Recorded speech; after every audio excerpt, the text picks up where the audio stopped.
Such Vidiocy. Got these tattoos and I should have listened to them. Hello and welcome to Vidiocy and welcome to Matt's Tats, the visual and oral journey through my 117 and counting tattoos. All link has been done by Jeff Brown at Custom Touch Tattoo, the North Carolina Triad's oldest established tattoo studio. Alright, last time I told you all the story of the time I got my Jack and Sally tattoo and my first hand tattoo, my broken heart. A week after that, I was back in Custom Touch getting another pair of tattoos. But a little backstory first. The friend of whom I've spoken so much in correlation with my tattoos, who inspired so many of my early tattoos, asked me a question one day. It was something or owls, and I said owls, and I think it was in relation to what pair of earrings she was going to wear somewhere that day. Later on, she asked me to help her pick out an owl image to perhaps get tattooed on her, and I had shown her several, so I always associated owls with that friend. Flash forward to December of 2013, I was still reeling from the fact that we weren't friends anymore.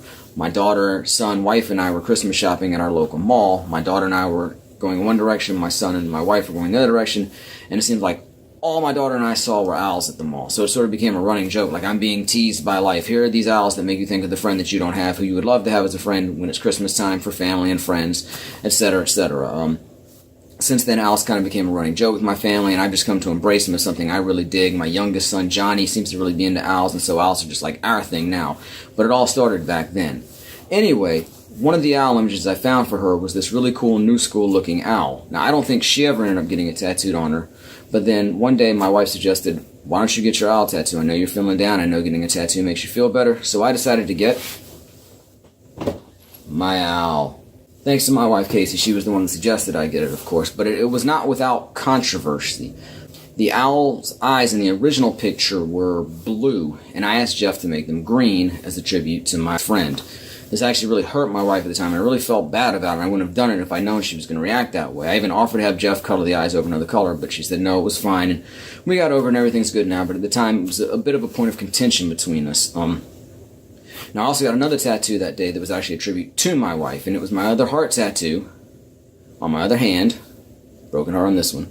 But this is the one I got. It was shaped after a pennant that I'd gotten my wife for Christmas that year and given to her early, so this was to represent her. So now I have the broken heart and the happy heart, the good heart, the whole heart. Actually, that's almost a reference to another tattoo, but we'll get to that another time.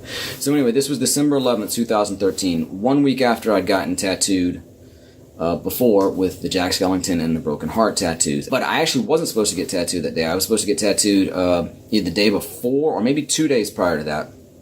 But I think it was my son Dylan. It may have been both my children, but I'm pretty sure it was at least Dylan was sick with a cold or something similar, and I didn't feel comfortable leaving him at home to go get tattooed, so we had to put it off for a couple of days. But this was actually the first tattoo that I ever had to postpone. Or I don't want to say I missed it because I was there 2 days later to get it. But yeah, so that's the story of my bespectacled owl and my whole good happy heart on my left hand. 1 week later, I would be right back at Custom Touch getting what was my 5th tattoo in December and my first neck tattoo. But that's another story for another time. Hope to video. See you then. Peace out, y'all.